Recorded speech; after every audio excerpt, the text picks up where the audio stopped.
Depuis juin dernier. Depuis juin, c'est juste. Voilà, c'est ça déjà. Et voilà, toujours pasteur à l'église francophone de la Cluse aussi.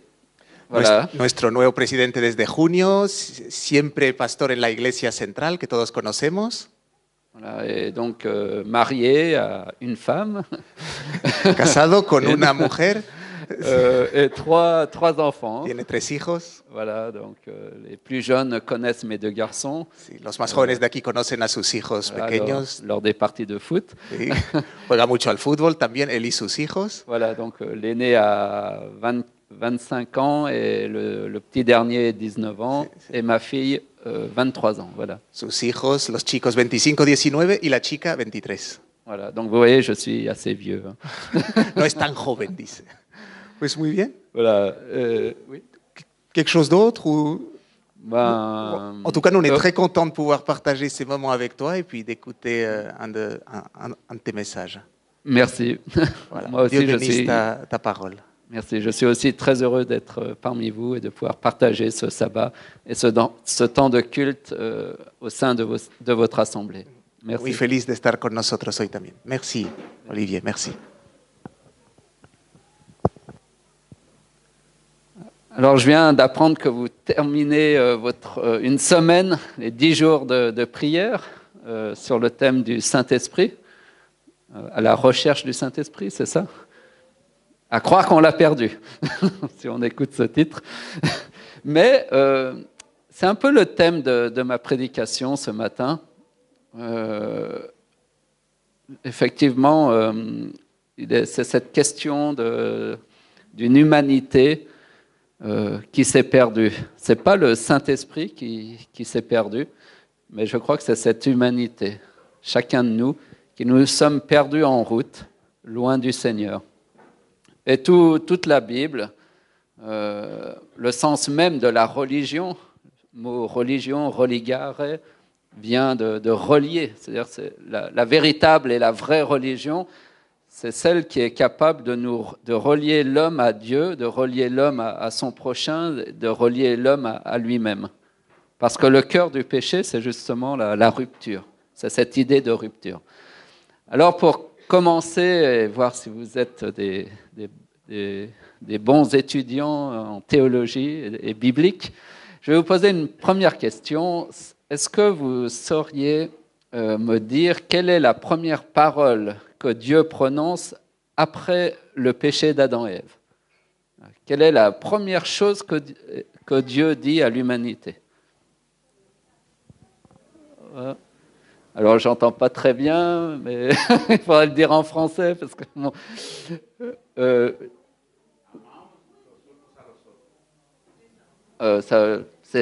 je parle pas espagnol, excusez-moi. Anglais, italien, mais pas espagnol.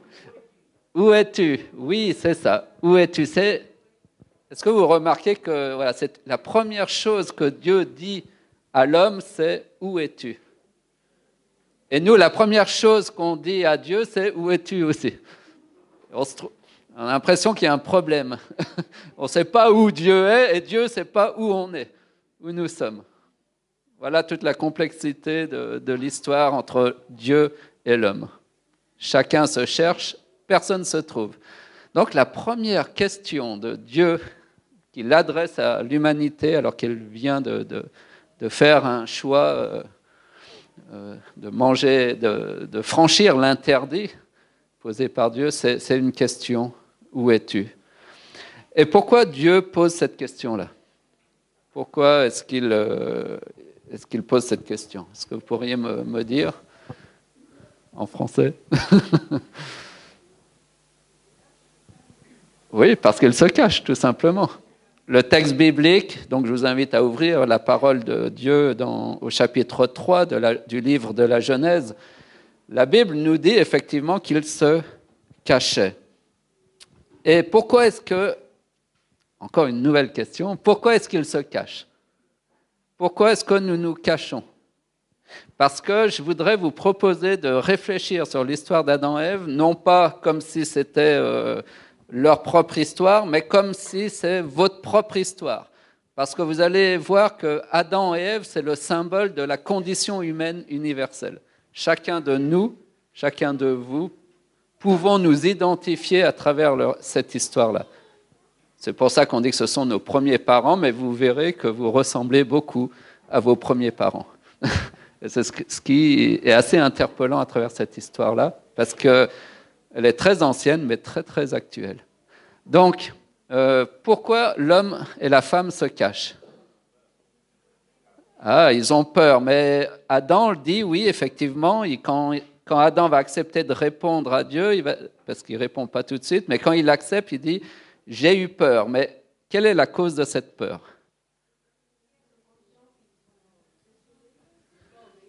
Oui, mais que dit le texte biblique ? C'est juste, mais j'ai eu peur parce que je suis nu. Et oui. Ce qui provoque la peur, c'est pas moi qui le dis, c'est Adam qui le dit, c'est ce sentiment de nudité. La symbolique de la nudité est très importante dans ce récit, puisqu'on la retrouvait déjà un petit peu avant, si vous vous souvenez. Alors de l'homme et la femme sont créés, ils sont un, et le texte à la fin de Genèse 2 nous dit qu'ils étaient tous deux nus, mais n'en avaient point honte. C'est-à-dire qu'à ce moment-là, le rapport à la nudité n'était pas un rapport qui était emprunt ou relié à la honte. Ce qui sous-entend qu'après, finalement, ce rapport à la nudité, qui en fait représente le rapport à soi-même, la relation à soi, ce rapport à la nudité, finalement, change. Et dorénavant, après le péché, eh bien, l'homme se sent coupable, honteux, et en a peur. Alors, il décide de fuir et de se cacher de Dieu. On le voit bien avec les enfants, quand ils ont fait une bêtise, qu'est-ce qu'ils cherchent à faire ? Dissimuler la faute, s'ils ne peuvent pas la dissimuler, s'enfuir et se cacher. En tout cas, voilà, qui ne l'a jamais fait ? Et quand on est adulte, c'est un peu pareil. Quand on fait une bêtise, on cherche à la dissimuler et puis à se cacher. C'est ça les sentiments qui dorénavant vont façonner la nature humaine. Une nature marquée par la peur, par la culpabilité, par le sentiment de honte. Et cette nudité symbolise la nouvelle condition humaine, toute puissante, séparée de Dieu, enracinée dans la peur, la culpabilité, et qui se cache loin de Dieu. C'est un peu une triste réalité, et si on réfléchit, c'est un peu la réalité d'aujourd'hui. Quel est le réflexe de l'homme face à cette nudité ? Que nous dit le texte ? Quel est son premier réflexe ? C'est un réflexe de défense, de protection face à cette agression que représentent tous ces sentiments liés à cette nudité. Quel est le réflexe que l'homme et la femme ont tous les deux et que nous avons encore aujourd'hui ? De se couvrir. Et comment ils se couvrent ? Avec des feuilles. Le texte hébreu dit, même plus précisément, qu'ils connurent qu'ils étaient nus, connaître dans le sens hébraïque, ils font l'expérience de cette nudité, et ayant cousu des feuilles de figuier, ils s'en firent des ceintures. Le mot ceinture en hébreu symbolise un peu l'idée de petits vêtements, d'un petit habit. Il y a même l'idée d'armure, intéressant, puisque face à l'agression que représente le péché, eh bien, l'homme ressent le besoin de se couvrir. On verra plus loin, peut-être même d'être couvert. C'est vrai que le pardon symbolise souvent cette idée d'être, cette image de couvrir un homme d'un vêtement, d'un habit, bien, symbolise souvent le pardon de Dieu. Dieu qui nous couvre, qui couvre notre nudité, notre condition humaine de pécheurs. Alors, le problème aujourd'hui, c'est que ce réflexe de protection, c'est aussi le signe du refus ou de l'incapacité à chacun de nous à faire face à notre réalité, à notre nudité, à notre nature humaine mortelle et d'une certaine forme corrompue. On a du mal à faire face à qui nous sommes vraiment. Pourquoi ? Parce que nous en avons peur, honte, et que nous nous sentons coupables. On reviendra sur ces sentiments-là. Et le problème qui demeure aujourd'hui, c'est que chacun d'entre nous, à l'image d'Adam et Ève, face à notre nudité, nous allons chercher à la couvrir et à nous cacher non seulement de Dieu, mais aussi des autres, de notre prochain, et aussi, comme on l'a déjà évoqué, de soi-même, de nous-mêmes. Tous les pôles relationnels de l'être humain sont, avec le péché, brisés. Et c'est ça qui est intéressant pour savoir, parce qu'on parle souvent de péché. Et puis, c'est un peu, on y voit toujours un peu une forme de jugement. Tu es un pécheur, comme si c'était une faute que d'être pécheur. Comme si c'était une faute morale. Alors que la Bible semble nous dire que le péché est un problème d'ordre moral, puisqu'il y a désobéissance, mais que, quelque part, elle est avant tout d'ordre ontologique, c'est-à-dire au niveau de l'être. Je suis pécheur. C'est-à-dire que lorsque je nais, j'hérite d'une nature qui est coupée de Dieu, séparée de Dieu. Et le péché, en réalité, c'est notre condition humaine. Le péché avec un P majuscule, c'est la rupture avec Dieu, l'émancipation de l'homme. L'homme a perdu l'éclat divin qui le couvrait, et il se découvre alors nu, seul. En fait, être nu, c'est être dévêtu de la gloire divine. Tel Moïse qui, descendant de la montagne sainte, avait le visage qui reflétait la lumière divine. Je pense qu'Adam et Ève, en ouvrant les yeux après le péché, en se coupant, en faisant le choix de se séparer de Dieu, se découvrent tels qu'ils sont sans la présence de Dieu. Avant, ils étaient le temple de Dieu, Dieu régnait en eux par l'Esprit Saint, ils étaient illuminés par la radiance divine, par l'éclat divin.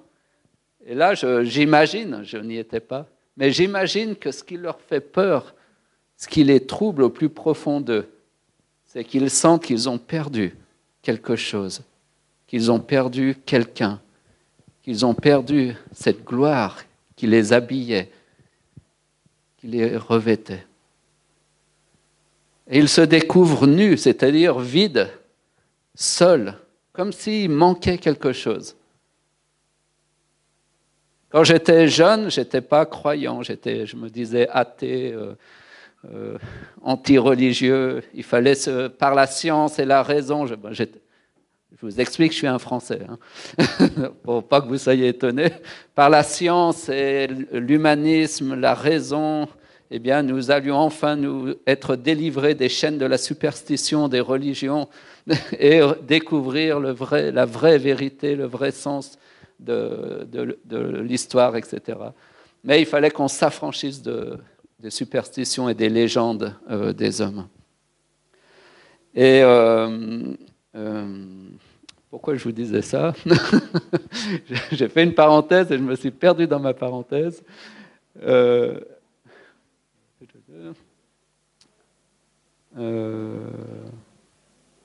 Oui, voilà. Et en fait, j'étais quelqu'un en quête de justice, en quête de vérité, même si je ne connaissais pas Dieu. Je rejetais la religion, mais au fond, est-ce que je rejetais Dieu? Ça, je ne sais pas vraiment, à vrai dire. Mais j'essayais de combler ma vie, de couvrir ma nudité, mon mal-être, par des tas de choses, par les sorties, la vie d'étudiant, etc. puis finalement, je sentais toujours en moi un vide. Je me souviens d'une expérience, je rentrais d'une soirée, 3 heures du matin, vous voyez la vie.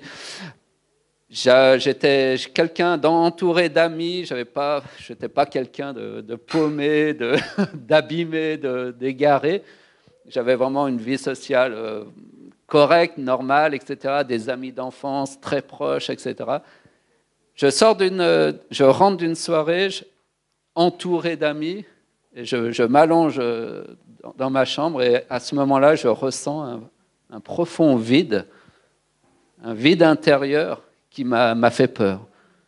Et là, je comprends peut-être la peur qu'a ressentie Adam et Ève face à ce vide intérieur, comme s'il me manquait quelque chose que je cherchais à remplir, à combler par des tas de distractions, de loisirs, et sans réussir finalement, alors que j'avais l'impression de tout avoir, sans réussir à combler ce vide intérieur. Et un auteur dit une chose très intéressante, que finalement, ce qui nous manque, cette chose qui nous manque toujours, parce qu'on court toujours après quelque chose, un nouveau travail, mieux payé, puis une fois qu'on aura notre nouveau travail qui sera mieux payé, on voudra peut-être une nouvelle maison un peu plus grande, et puis quand on aura notre nouvelle maison un peu plus grande, on voudra une nouvelle voiture, et quand on aura notre nouvelle voiture un peu plus grande, on voudra une nouvelle femme ou un nouveau mari un peu plus jeune, un peu plus beau, un peu plus costaud, et puis quand on aura ce nouveau mari ou cette nouvelle femme, on voudra peut-être... Et finalement, l'homme est un éternel insatisfait. Du coup, et il ne sera jamais heureux parce qu'il lui manquera toujours quelque chose. Du coup, moi, j'ai appris, je me suis dit, si Olivier, tu veux être heureux dans la vie, apprends à être heureux avec ce que tu as et ce que tu es. Et comme ça, au moins, tu seras heureux. Sinon, on ne sera jamais heureux parce qu'il manquera toujours quelque chose dans votre vie pour être heureux. Il manquera toujours quelque chose. Et vous savez, cet auteur, il finit par dire, vous savez ce qui vous manque vraiment? Cette chose qui vous manque, eh bien, c'est Dieu. C'est cet esprit de Dieu qui vient demeurer en vous et qui vient remplir votre être de l'amour de Dieu et de la paix de Dieu, chose qu'aucun être humain, même le plus grand milliardaire de ce monde, ne peut s'offrir. La paix. Tout l'argent du monde ne peut pas, avec tout l'argent du monde, je ne peux pas me payer cette paix intérieure, cet amour qui me donne vie, qui me donne existence, qui me fait exister pleinement. Et c'est ça que Dieu veut nous offrir. C'est ça que l'humanité a perdu en se sentant nue, dépossédée de la gloire divine en elle, déshabillée, dévêtue de l'Esprit Saint. Des fois, on veut l'Esprit Saint parce qu'on veut la puissance. Et on tombe dans la tentation du serpent qui était justement la toute-puissance, d'être comme des dieux sans limite. Saint-Esprit, oui, il peut donner la puissance, mais ce n'est pas pour se glorifier, c'est pour glorifier Dieu et pour combattre le mal qui est en nous, le mal qui est dans ce monde. Il est là pour ça, le Saint-Esprit. Mais son premier rôle, c'est de faire de nous le temple de Dieu, là où la présence de Dieu vient manifester sa sainteté, sa gloire au milieu de nous. Oui, le péché avec un P majuscule, c'est tout simplement la rupture avec Dieu et l'éclat divin que nous avons perdu. Cette notion du péché touche la dimension de l'être et non du faire et n'a pas de valeur morale puisque c'est notre nature humaine dont nous héritons. Et le péché avec un P minuscule, finalement, représente toutes les conséquences de cette rupture avec Dieu. C'est parce que nous avons perdu l'éclat divin, que nous sommes nus, que nous nous sentons vides, qu'il y a une absence inconsolable. Nous sommes inconsolables suite à cette rupture avec Dieu. Vous n'avez jamais remarqué, des gens, ils ont tout pour être heureux, ils ne sont pas heureux. Ils sont inconsolables. Nous pleurons l'absence de Dieu, mais nous ne le savons pas. Nous ne savons pas que c'est Dieu qui nous manque. Cette chose, cette présence, cet amour agapé, pur, saint, véritable. Et quand on fait cette expérience de l'amour pur de Dieu, vous n'êtes plus le même. Vous n'êtes plus à l'église juste parce que c'est sabbat, parce qu'il faut y être, mais vous venez parce que vous avez envie, vous aimez rencontrer Dieu et vos frères. Bienvenue dans un monde, une humanité devenue nue, coupée de Dieu.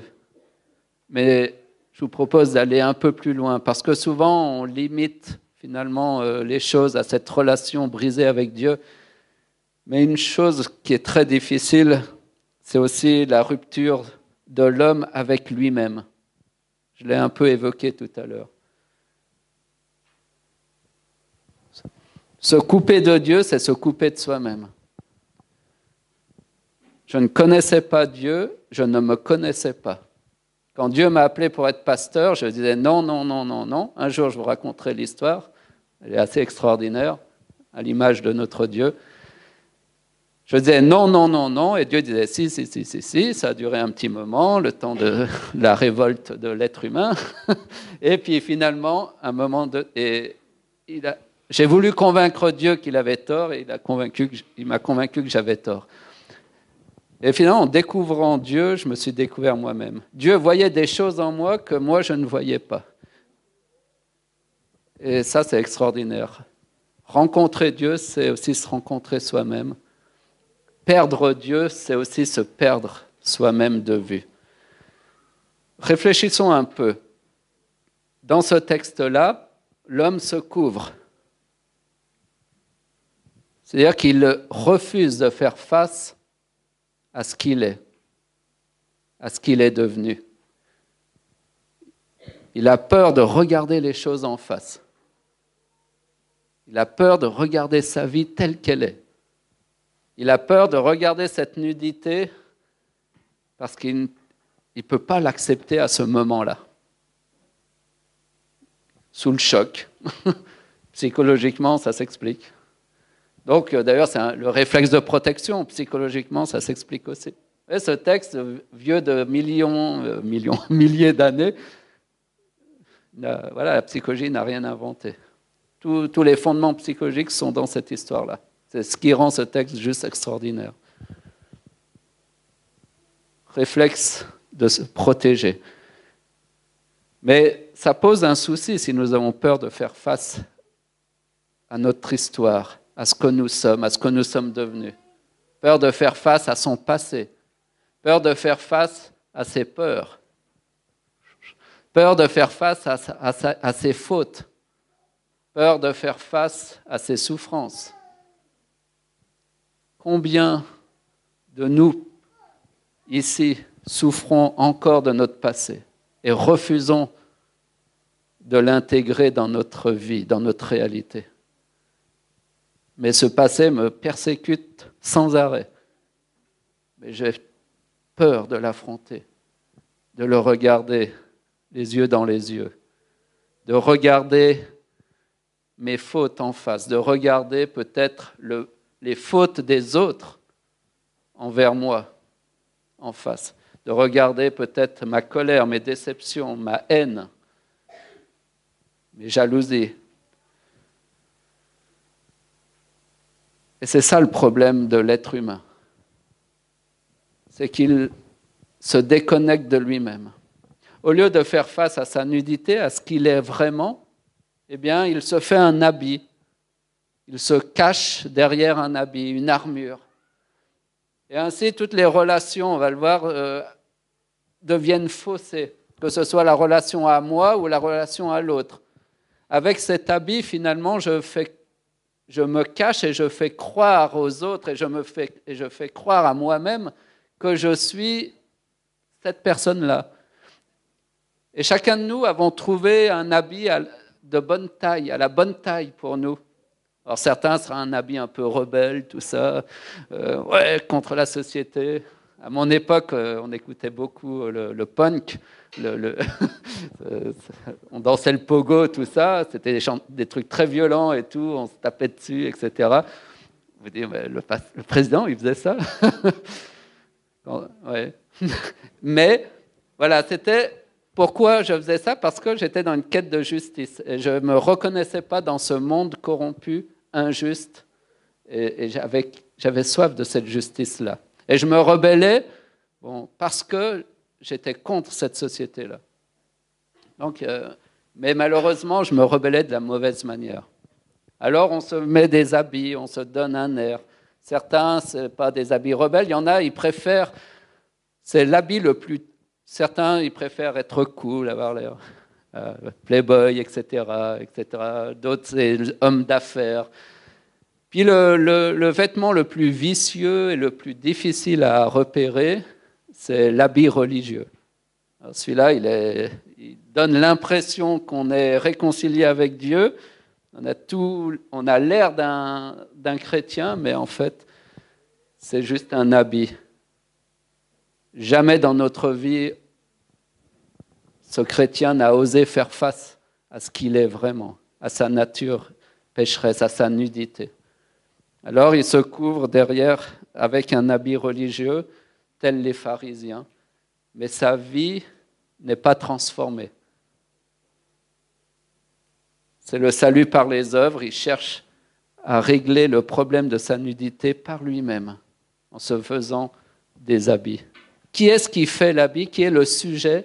Adam et Ève firent des habits. C'est l'homme qui fait quelque chose pour répondre au problème du péché, de son péché. Et on verra à la fin que Dieu, le texte dans Genèse 3 dit que Dieu fit un habit de peau. Qui est le sujet? C'est Dieu qui fait quoi? Un habit, mais différent. Celui-ci est de peau. On a là tout le plan du salut. D'un côté, les efforts humains, essayer de trouver par nous-mêmes le problème à notre nudité, à notre condition de pécheur. Et l'autre, c'est Dieu qui vient et qui a trouvé la solution à notre problème. Et c'est lui, c'est pas moi qui me couvre, c'est pas moi qui me pardonne. Réfléchissez à cette idée de se pardonner.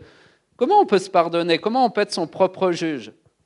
On sera toujours implacable avec soi-même. On ne va jamais se gracier. Oh, Olivier, je te pardonne de ton péché. Non. C'est impossible de se pardonner. Et on ne se pardonnera jamais. Par contre, il est possible de laisser Dieu nous couvrir de son vêtement de justice, de grâce et d'amour. De se laisser faire par Dieu et dire, Seigneur, il n'y a que toi qui peux me pardonner, m'offrir ce pardon, que toi qui peux m'habiller, me revêtir. Il n'y a que toi qui peux remplir ma vie par ta présence et ton amour pur. L'Évangile est résumé dans cette histoire. Tout est dit, tout est fait. Non pas par les hommes qui s'épuisent à faire des habits pour couvrir leurs fautes, mais une humanité qui se laisse revêtir par l'habit que Dieu a conçu tout spécialement pour chacun de nous et qui renvoie forcément ce premier sacrifice qui renvoie forcément au sacrifice suprême, celui de Dieu pour les hommes. Et moi qui ai toujours cru que c'était à moi d'offrir à Dieu quelque chose, de me sacrifier pour Dieu. Et dès le début de l'histoire, Dieu montre que c'est lui qui s'offre à nous. C'est lui qui nous revêt d'un habit de peau, d'un animal blessé, tué, pour me racheter. Tout est dit, il n'y a plus rien à rajouter. On pourrait arrêter l'histoire là. L'évangile de Jésus-Christ n'est que l'accomplissement de ce qui est annoncé dès le début. L'amour de Dieu pour nous. Alors vous pouvez faire comme moi, continuer à essayer de remplir votre vie d'un tas de choses. À un moment donné, un matin, ou dans une nuit, vous vous réveillerez. Vous direz, mais malgré tout ça, je me sens encore nu, vide. Pourquoi ? Et c'est comme ça que Dieu a commencé à m'interpeller, à me faire réfléchir au sens de ma vie, au sens de la vie, au sens de ce monde. Pourquoi tant d'injustice ? Mon père était un syndicaliste. Oui, je viens de France. À 6 ans, j'allais coller des affiches avec lui pour faire la grève, descendre dans les rues. Ça vous rappelle rien ? Déjà 30 ans avant, 40 ans avant, on était toujours là, dans les rues, les gilets jaunes. Ça me touche toujours, ça me renvoie à mes racines. Mais au moins, ils ont un sale caractère, les Français, mais au moins, c'est des résistants. Au moins, ils n'abdiquent pas devant l'injustice. Au moins, ils veulent se battre, même si je crois que le vrai combat ne se passe pas dans les rues, mais ça se passe dans les cœurs. Parce qu'il est bien facile de dire faites la paix au Moyen-Orient, faites la paix ici, faites la paix là. Mais si le soir je rentre chez moi et je fais la guerre à ma femme, à mon conjoint et à mes enfants, ou à moi-même, je pense que ça n'a pas beaucoup de sens.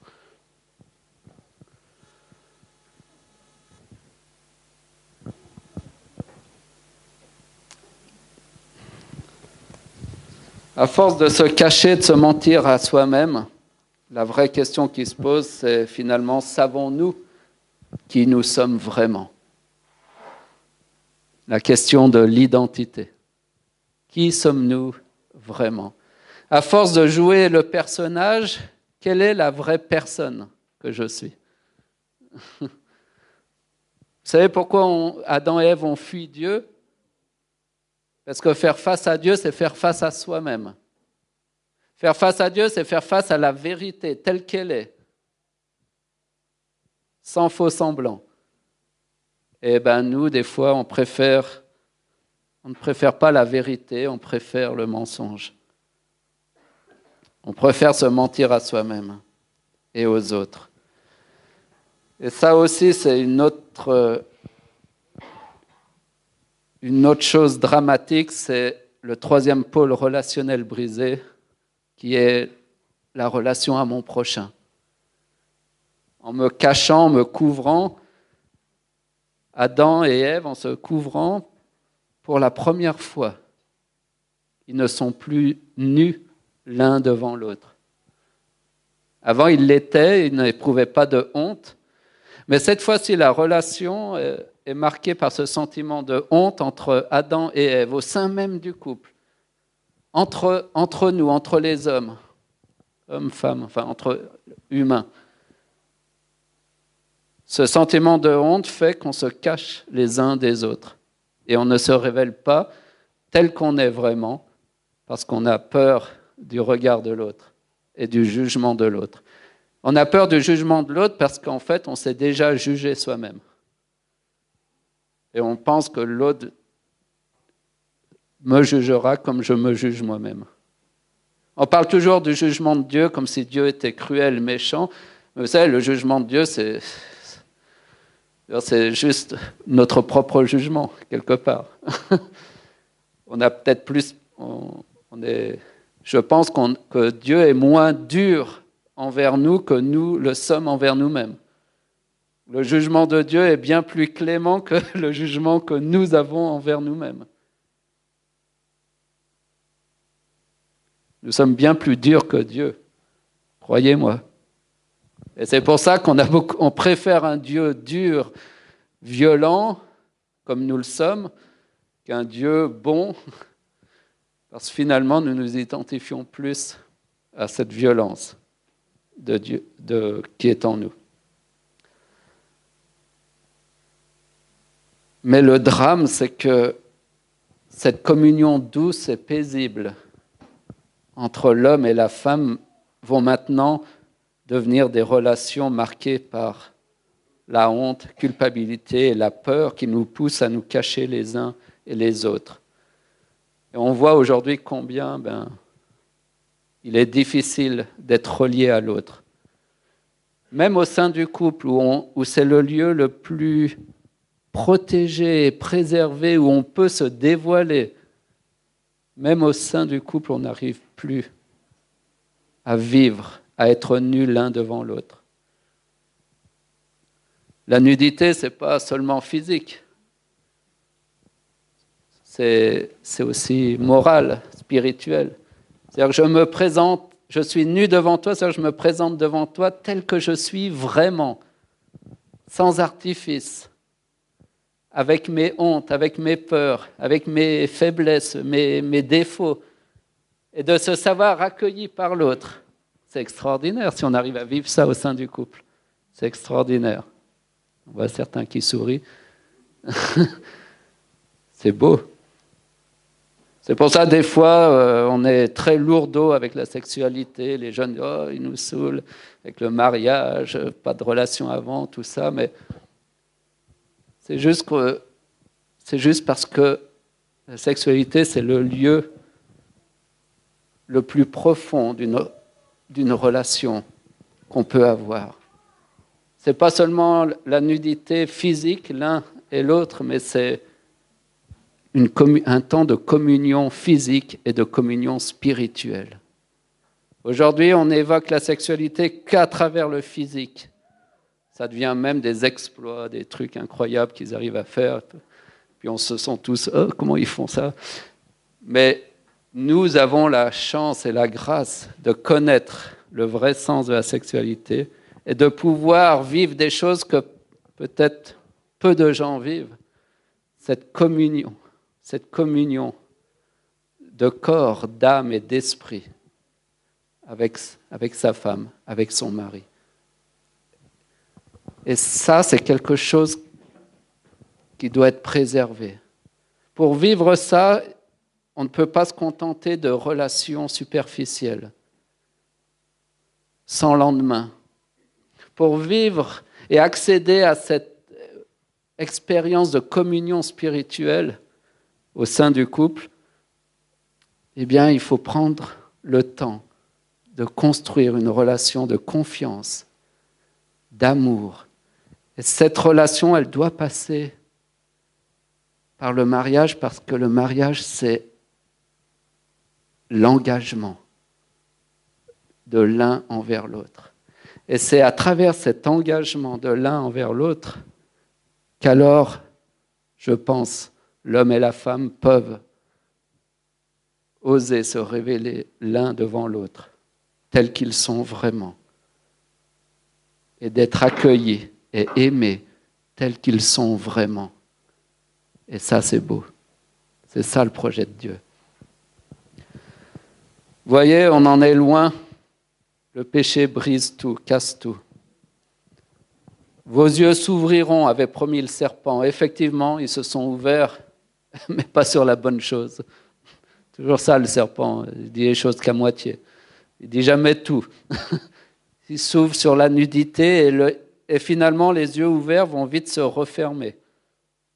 Aujourd'hui, nous avons les yeux fermés sur Dieu, sur les autres et sur nous-mêmes.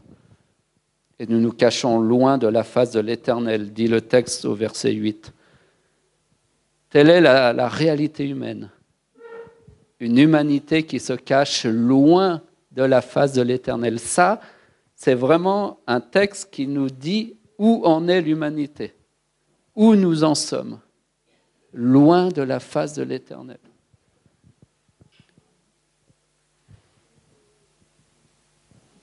Et c'est pourquoi la première question de Dieu, c'est « Où es-tu » ?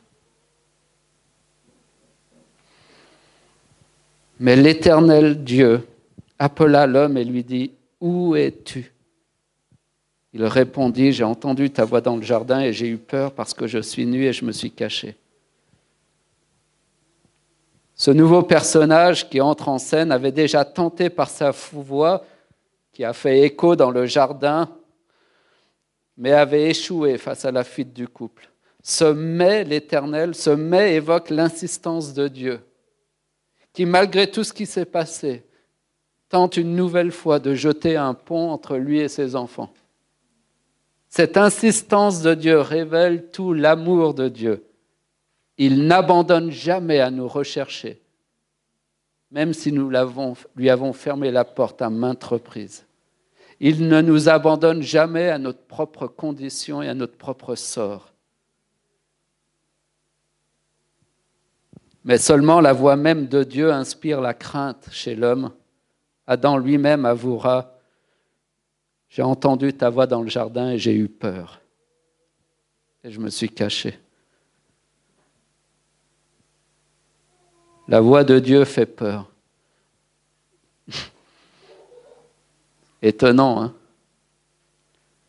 Et ce n'est pas à cause de Dieu. Adam le dit bien. Ce n'est pas à cause de toi que j'ai peur. C'est à cause de ma nudité, de ce que j'ai fait, de ce que je suis. On a toujours jeté la faute sur Dieu. Mais si nous avons peur de Dieu, ce n'est pas à cause de lui, c'est à cause de nous-mêmes, de ce que nous sommes, de ce que nous avons fait. Nous qui avions cru jusque-là que c'est Dieu qui se cachait des humains et qui n'écoutait pas nos prières, où est Dieu? Où était-il dans tel drame humain?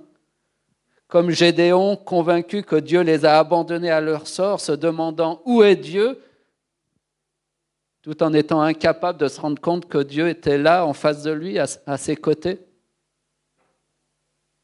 C'est notre condition humaine. Nous croyons que Dieu nous a abandonnés, tout en étant incapables d'ouvrir les yeux sur sa présence à nos côtés et sur sa parole. Et dans ce texte, Dieu pose cette même question. Où es-tu? Où est l'homme? Et finalement, la vraie histoire, c'est que ce n'est pas Dieu qui se cache et qui ne répond pas à nos prières. C'est nous qui nous cachons et qui ne répondons pas à son appel, à sa prière. Parce qu'on a peur de faire face à Dieu. Osez vous l'avouer. On a peur, vous avez peur de faire face à Dieu. J'ai peur de faire face à Dieu. Si je n'ai pas fait la paix avec lui, je crains Dieu. Non pas à cause de Dieu, à cause de moi, de mon histoire, de mon passé, de mes pensées, de ce que je suis, de ma non-acceptation de moi-même. C'est terrible. Mais ce qui donne de l'espoir dans ce texte, c'est ce mais, cette insistance de Dieu. À un moment donné, à cause de l'amour de Dieu, peut-être nous arriverons à entendre son appel et peut-être oserons-nous lui répondre. Et j'espère que ce matin, tous ceux qui ont eu peur de Dieu, qui ont peur de lui répondre, vous oserez lui répondre. Je suis là. J'ai eu peur parce que je suis nu. Alors je me suis enfui, je me suis caché. Je me suis revêtu d'un tas d'habits, d'un tas d'artifices. Mais aujourd'hui, je reconnais que toi seul peux remplir ma vie. En attendant, Dieu manifeste une étonnante faiblesse, se soumettant à notre liberté, à notre volonté, renonçant à toute fierté de sa part. Non, Dieu ne se braque pas, bien au contraire. Il manifeste un désir et une volonté à toute épreuve pour nous rejoindre là où nous sommes, là où vous êtes, tel que vous êtes. Parce que Dieu croit jusqu'au bout en chacun de nous. Et aujourd'hui encore, il croit en chacun de vous. Car tant qu'il y a de la vie, il y a de l'espoir pour le Seigneur. Et c'est pourquoi il ne cesse de nous appeler. Où es-tu? Où en es-tu dans ta vie? Qu'est-ce que tu deviens depuis le temps où je ne te vois plus à la maison? Reviens à la maison. Reviens. Vous savez quelles sont les dernières paroles de l'Esprit? Les dernières paroles de Dieu dans la Bible? Une autre question, on a vu la première. Quelle est la dernière? Apocalypse 22. Dernière parole ou une des dernières, c'est celle-ci. L'Esprit, au verset 17, l'Esprit et l'épouse disent « Viens, viens ». Que celui qui entende dise « Viens ». Que celui qui a soif vienne. Que celui qui veut de l'eau et de la vie la prenne gratuitement. Gratuitement. Viens prendre de cette eau vive. Viens prendre de ce pain de vie que moi, le Seigneur, je t'offre. Où es-tu? Où en es-tu dans ta vie? Ne reste pas là à te cacher, mais viens. L'Esprit t'appelle. Viens. Il t'appelle à renouer le lien avec Dieu. Viens. Ne te braque pas, n'aie plus peur, viens. C'est ce que j'ai pu vivre dans ma vie lorsque j'ai entendu cet appel de Dieu qui me disait « Viens, ôte tous tes habits, présente-toi nu devant moi, tel que tu es. Je n'ai pas besoin de tes artifices, je n'ai pas besoin de tes sacrifices, de tes offrandes, j'en ai rien à faire de tout ce que tu peux m'apporter. C'est moi qui apporte, c'est moi qui viens vers toi. Mais toi, tu dois faire aussi ce pas, viens vers moi. »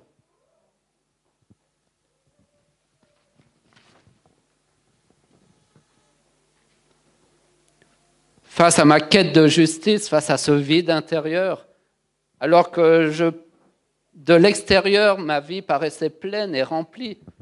Je n'avais pas de problème particulier, pas d'échec particulier, mais cette absence de Dieu, ce vide de sens dans ma vie.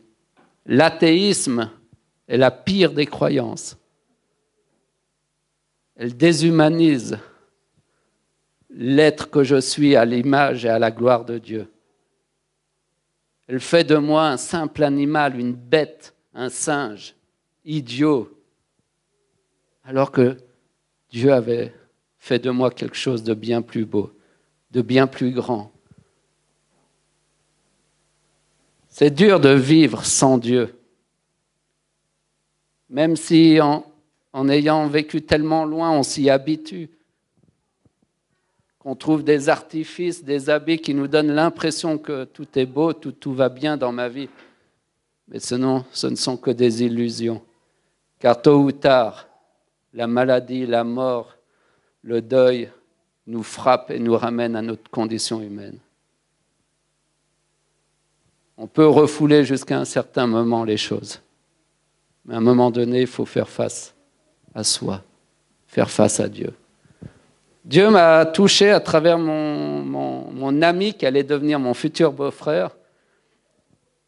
Si vous voulez vous approcher d'une fille, soyez amis avec le frère. Comme ça vous ouvre la porte de la maison. Et là, vous pouvez... Bon, chacun ses techniques. Et c'est comme ça que j'ai pu rencontrer finalement la sœur de mon ami, qui est aujourd'hui ma femme.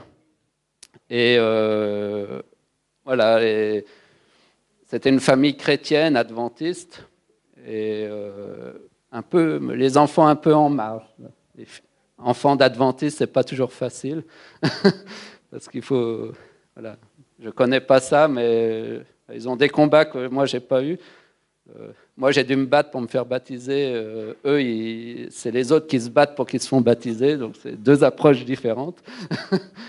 Mais cette famille-là m'a parlé de Dieu, tout ça. Et avec tante Élie, ma future femme, le courant est vraiment passé. Et pour la première fois de ma vie, j'ai aimé, vraiment aimé une fille. Et ouais, je ne sais pas comment j'ai su que c'était elle, la femme de ma vie. Et ça fait 25 ans que ça dure, par la grâce de Dieu. Et on avait eu des projets de se marier, c'est allé assez vite, tout ça. Et quelques semaines avant le mariage, mon beau-frère, dans une discussion banale, me dit « Mais tu sais, dans la Bible, il y a une parole de Dieu qui dit « Qui cherche, trouve ». Matthieu 7, verset 7. Et là, Dieu m'a parlé, enfin je ne sais pas que c'était Dieu, mais l'Esprit de Dieu, cet esprit qui appelle l'homme, il m'a pris à mon propre piège. Moi qui étais très rationnel et cartésien, il m'a parlé d'une manière très rationnelle. Il m'a dit, mais Olivier, je te fais la promesse que si tu cherches, tu trouveras. Donc, irrationnel. Donc, si tu cherches, et si Dieu existe vraiment, il est censé tenir sa promesse. Donc, si je cherche, ben, je devrais le trouver, puisque Dieu l'a promis. Et si je cherche et que je ne trouve pas, ben, si Dieu ne fait une promesse qu'il ne tient pas, ça veut dire que Dieu n'existe pas ou que Dieu n'est pas digne d'être rencontré. Et je suis parti avec cette réflexion-là, très simple. Si Dieu existe, eh ben, il doit tenir sa parole.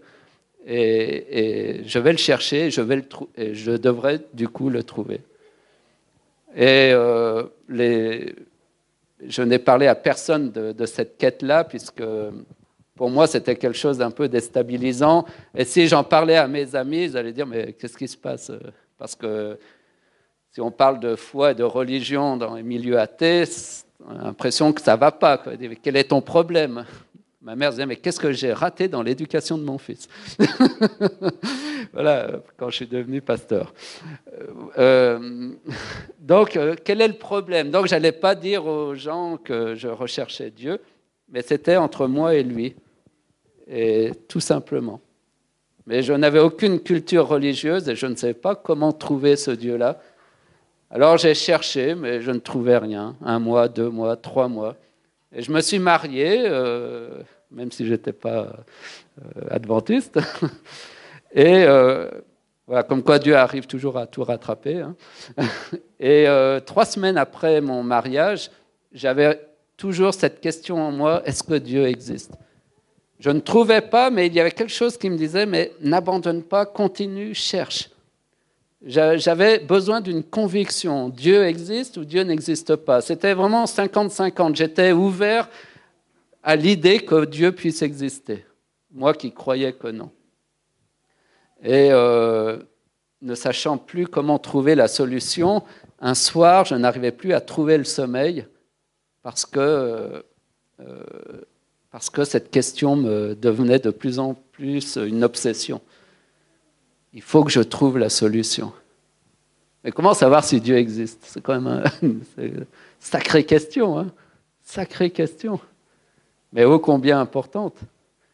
Alors, ne trouvant plus le sommeil, minuit, 1h, 2h du matin, 2h30, je commençais à devenir fou. J'ai dit, mais comment je vais faire? Comment trouver la solution? Comment savoir si Dieu existe? Et finalement, à bout de force, après toutes mes tentatives humaines à essayer de savoir par moi-même si Dieu existe, j'ai enfin eu l'idée, après 3-4 mois, de prier. J'ai dit, mais si je priais? Ça a mis du temps avant. Hein. J'ai dit, mais si je m'adressais directement à Dieu pour lui demander s'il existe ou pas. Et je crois que c'était le pas de la foi que Dieu me demandait. Peut-être vous avez l'habitude de prier, je n'avais pas cette habitude-là. Et vous savez, quand vous avez grandi avec d'une certaine manière et que c'est pas évident de se mettre à prier et à parler dans le vide. C'est un peu bizarre quand même. Et ça me faisait bizarre de parler à quelqu'un, à parler dans le vide et que quelqu'un est supposé m'écouter et m'entendre. Mais j'ai fait le pas de la foi. J'ai dit, bon, Seigneur, voilà, ça fait un petit bail qu'on ne s'est pas parlé. Je sais, voilà, je n'étais pas très à l'aise. J'ai dit, mais finalement, c'était la dernière solution qui me restait, m'adresser à Dieu. Et Dieu, voilà, je ne sais pas si tu existes, je ne sais même pas si tu écoutes cette prière, mais Seigneur, si tu existes et si tu écoutes cette prière là, maintenant, dans le noir, eh bien, fais-moi un signe. Je n'avais pas d'autre solution, je ne savais pas comment savoir. J'ai dit, Seigneur, fais-moi le signe que la main de ma femme, qui dormait à côté depuis bien longtemps, et je priais dans ma tête, hein, évidemment, fait que la main de ma femme me touche le visage. Et à ce moment-là, dans la nuit, juste après ma prière, j'ai senti une main qui m'a caressé le visage de haut en bas, comme ça. Et c'était la réponse du Seigneur. C'était quelque chose de simple, mais de profond. Et à ce moment-là, tous mes doutes ont disparu. Je savais que Dieu existait. Je savais qu'il écoute nos prières alors qu'on a l'impression que personne ne nous écoute. C'est extraordinaire, ça. Dieu entend nos prières. C'est extraordinaire. Dieu écoute les prières de n'importe qui, même d'un athée qui vivait dans le péché. Quand Dieu vient vers Adam et Ève, il vient vers quelle humanité? Une humanité qui a peur, qui se sent coupable d'avoir désobéi, d'avoir fait des fautes, qui a honte de ce qu'elle est, de ce qu'elle a fait. Dieu vient vers ces gens-là. Dieu nous accueille tels que nous sommes. Il vient vers nous, il nous appelle là où nous sommes, tels que nous sommes. Mais pas pour nous laisser tels que nous sommes. Parce qu'il a des projets de vie nouvelle pour chacun de nous, chacun de vous. Et c'est ça qui est extraordinaire. Son projet de nous délivrer de la peur, de nous délivrer de la honte, de nous délivrer de la culpabilité et de tout ce qui est mauvais. C'est extraordinaire. Et je me dis, le jour où notre Église sera le lieu où les gens peuvent venir et être accueillis avec leur honte, leur faute, leur peur, leur faiblesse, et devenir des lieux où elles sont restaurées, libérées de ces fautes, de ces peurs, de ces hontes, là, nous serons la vraie religion du Seigneur Jésus-Christ. Nous avons dans ce récit le sens même de ce qu'est la religion. Relier les hommes à Dieu, aux autres et à eux-mêmes. Et retrouver la paix et la joie au lieu de la peur, la honte et la culpabilité. Et c'est ça le message d'espoir que nous devons apporter et incarner au sein de nos églises, dans notre vie, et tout particulièrement dans nos familles, pour nos enfants. Que le Seigneur vous bénisse et que vous puissiez répondre à son appel ce matin. Où es-tu? Viens boire de l'eau offerte gratuitement pour toi. Amen.